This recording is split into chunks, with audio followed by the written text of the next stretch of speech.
Salut gang! Je vais vous parler un petit peu des barres, que vous appreniez un petit peu les concepts des barres, ok? Savoir c'est quoi vous menez dans les mains, ok? Des petits détails, mais qui peuvent aider un peu. Premièrement, vous allez remarquer sûrement que sur toutes les barres que vous avez, dans la plupart des barres dans les salles de CrossFit, il va y avoir deux lignes ici.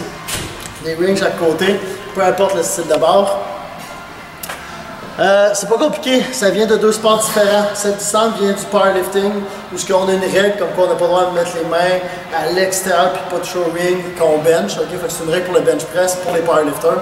Et l'autre, c'est un ring pour l'haltérophilie comme référence pour vraiment où on se place, parce qu'il y aurait nulle part un ring dans tout le knurling. Bon, on a de la misère à savoir si on est également centré chaque côté. Ensuite, les barres de CrossFit, de plus en plus, vous avez remarqué qu'il n'y a pas que knurling qu'on appelle, ok? Ici, là, le moltage, que ça s'appelle en français.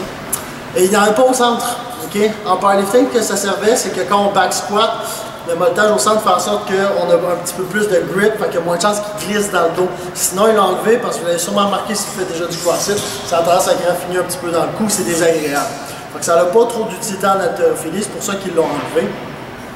Les barres vont avoir deux sortes, okay, de façon de tourner. Parce que vous savez, il faut que la barre essaie de tourner free dans les sleeves, okay, dans les manchons de chaque côté. Il faut qu'elle tourne free.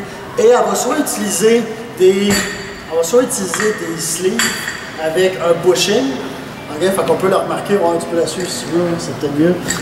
Un bushing fixe, comme ça, puis qui tourne dedans. Fait que c'est rien graissé, puis ça tourne là-dedans. Ou sinon, on a un modèle comme celui-ci. On le voit pas.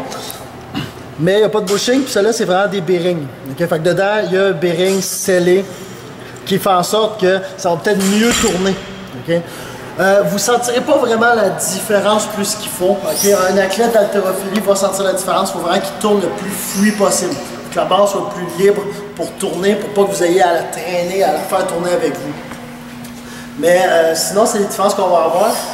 Vous allez aussi avoir les barres de gars et les barres de filles. Okay? J'ai sorti deux sortes de barres de gars, okay?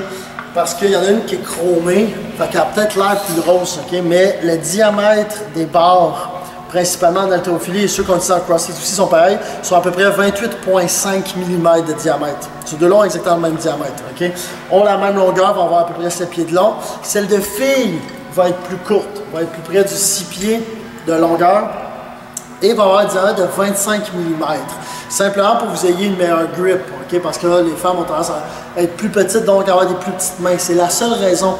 Parce que sinon, on sait que vu que la barre est plus petite, elle peut supporter moins de charge qu'une barre de gars. Donc, c'est pas recommandé de se servir d'une barre de filles pour faire des gros back squats lourds. Okay? Parce que ceux-là peuvent supporter beaucoup moins lourd qu'une fameuse barre traditionnelle à 28,5 mm.